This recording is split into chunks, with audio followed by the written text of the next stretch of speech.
Hello दोस्तों, आपका स्वागत है मैथ विद इजी क्लास में।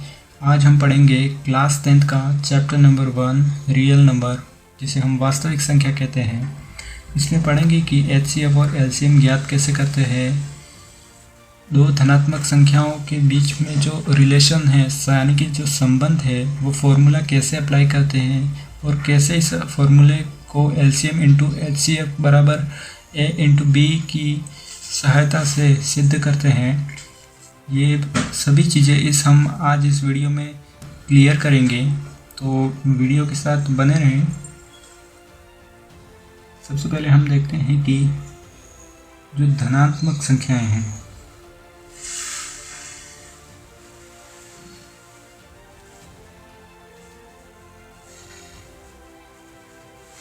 धनात्मक संख्याएं कौन कौन सी होती है।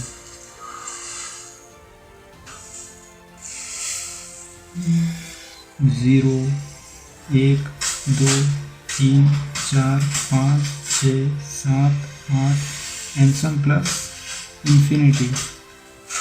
जो ये धनात्मक संख्याएं और ऋणात्मक संख्या बनती है हमारे किससे, पूर्णांक से, जिसमें एक तरफ सेंटर में 0, एक तरफ होती है माइनस वाली संख्याएं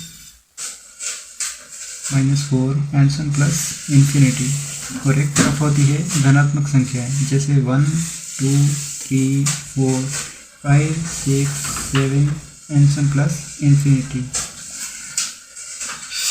अब हम देखेंगे कि जो हमारा एलसीएम और एचसीएफ कैसे ज्ञात करते हैं। फॉर एग्जांपल, दो मैं धनात्मक संख्या लेता हूँ जैसे 20 और 24, उनका हम अभाज्य गुणनखंड करेंगे। 20 का अभाज्य गुणनखंड 2 के पहाड़े से 10 बार, 2 के पहाड़े से 5 बार, 5 1 बार। अब हम देखते हैं कि 24 का अभाज्य गुणनखंड कैसे करते हैं। 2 के पहाड़े से 24 जाता है 12 बार, 2 के पहाड़े से फिर जाता है 6 बार, 2 के पहाड़े से फिर जाता है 3 बार, 3 1 बार। अब देखते हैं 20 और 24 के अभाज्य गुणनखंड कौन कौन से हैं। 20 और ये हमारे 24। 20 के अभाज्य गुणनखंड कौन कौन से हैं, 2 × 2 × 5। और जो हमारा 24 है, जो संख्या हमारी 24 है, उसके अभाज्य गुणनखंड कौन कौन से, 2 × 2 × 2 × 3।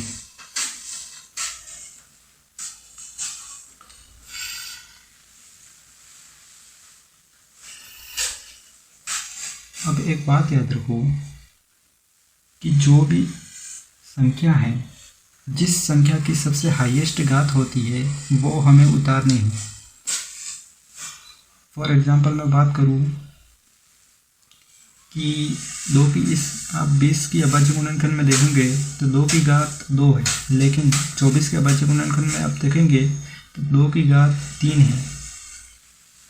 तो हमें हाईएस्ट घात है ना, वही उतारनी है। जैसे 2 की घात यहाँ पे 2 है और यहाँ पे 3 है, तो हमें क्या करना है कि 2 की घात 3 उतारनी है। और यहाँ पर क्या रहेगा, 3 की घात तो कुछ है नहीं, इसलिए हम 3 सिंगल उतार देंगे।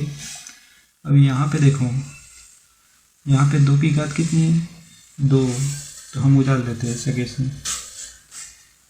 नीचे वाले में हमने इसलिए किया क्योंकि नीचे वाले में 3 घात थी, तो 3 घात उतारी, और ऊपर वाले में 2 घात है तो 2 घात उतार लेते हैं। तो 5 की घात 1 यानी कि 5 होता है। अब आप देखो कि हम एलसीएम कैसे ज्ञात करते हैं। एलसीएम यानी कि एलसीएम आपको करना क्या है कि जो 2 की घात मैंने पहले क्या बोला था, फिर एक बार रिपीट करता हूँ कि जो 2 की घात है, जो हाईएस्ट घात है 2 की, वो हमें उतारनी है। तो हमें सर दिख रहा है कि इसमें 2 की घात 2 है और इसमें 2 की घात 3 है, तो हमें क्या करना है कि 2 की घात 3 उतारनी है। अब 5 की घात 1 है, 3 की घात 1 है, तो हमें ऐसा कैसा उतार देना है। अब देखिए 2 की घात 3 यानी कि कितना होता है, 2 दूनी 4, 4 दूनी 8, 8 पंजे 40, 40 दिए 120 हमारा LCM है। अब हम HCF ज्ञात करते हैं। यहाँ पे देखो, बहुत ही ध्यान से देखना, एक छोटे आसान से आसान भाषा में आप समझ जाओगे। आप दोनों को आप जो 20 और 24 के जो अभाज्य गुणनखंड हुए उसमें से आपको कॉमन क्या दिख रहा है दोनों ऊपर वाली और नीचे वाली संख्या में। तो सर हम देखेंगे कि हमें क्या दिख रहा है, कॉमन एक तो 2 दिख रहा है, फिर दोबारा 2 दिख रहा है, तो दोबारा फिर 2 दिख रहा है। तो हम यहाँ पे देखो कितने हैं, 2 × 2 बराबर 4 हमारा HCF हो गया। अब हम देखते हैं कि जो संख्याएं उनको हम सिद्ध कैसे करेंगे। मैं वीडियो में पहले बता रहा था कि स्टार्टिंग में जो फॉर्मूला है हमारा, एक फॉर्मूला है रिलेशन संबंध के लिए, A × B बराबर होता है LCM × HCF। इस फॉर्मूला के इस वीडियो में हम अप्लाई करके देखते हैं कि सिद्ध करते हैं A × B दो धनात्मक संख्या किस तरह LCM × HCF के बराबर हैं। तो दो धनात्मक संख्याएं कौन कौन सी हैं, हमें दिख रहा है कि सर यहाँ पर 20 हैं और यहाँ पर 24 हैं। तो हम उतार लेते हैं सर, यहाँ पर 20 हैं, दूसरी संख्या मान लेते हैं हम 24 हैं। हमें LCM देखना है, LCM कितना है हमारा 120, तो यहाँ पर रख दिया सीधा 120 इंटू हमारा HCF कितना है 4 है, तो 4 हमने रख दिया ऐसा कि ऐसा। अब सर हम देखते हैं कि 24 × 4 कितना होता है 48, और ये 0 का 0 ये हो गया हमारा। LCM × HCF किया तो हमारा कितना है 480 आया। अब उसी प्रकार देखो 20 × 24 करेंगे तो आपका आएगा 480। तो सर हम कह सकते हैं कि जो हमारा A × B बराबर LCM × HCF है वो इसके बराबर है, यानी कि ये हमारा प्रूव हो गया, सिद्ध हो गया है। अब हम सर देखेंगे कि जो बाकी संख्याएं जैसे HCF में और कैसे एग्जांपल ले सकते हैं। मान लो आप दूसरा एग्जांपल है, मान लो कि आप दूसरा एग्जांपल है आपके पास, मैं मान लेता हूँ यहाँ पर 12 और 36। अब हम इनका HCF और LCM देखते हैं। पहले अभाज्य गुणनखंड करेंगे, 2 के टेबल से 12 कटा 6 बार, 2 के टेबल से फिर कटा 3 बार, 3 एक बार। अब यहाँ पर 36 का देखिए, 2 की टेबल से कटा 18 बार, 2 की टेबल से 9 बार, 3 की टेबल से 3 एक बार। तो 12 और 36 के अभाज्य गुणनखंड कौन कौन से हुए। तो सर हम देख रहे हैं यहाँ पे कि जो 12 के अभाज्य गुणनखंड हैं वो है हमारा 2 × 2 × 3, और जो 36 है उसका अभाज्य गुणनखंड है 2 × 2 × 3 × 3। यहाँ पे देखिए 2 की घात कितनी है 2 है, तो हम वैसा के वैसे उतार लेते हैं, सॉरी है। और यहाँ पे 3 की घात 1 है, यानी कि हमारा होता है 3। यहाँ पे 2 की घात 2 है तो हम उतार लेते हैं 2 की घात 2। यहाँ पे 3 की घात 2 है तो हम 3 की घात 2 उतार लेते हैं। अब हम हमारा LCM ज्ञात करेंगे। LCM में मैंने क्या कहा था, पहले मैंने ध्यान से बोला था कि आपको 2 की घात हाईएस्ट कहाँ पे दिख रही है।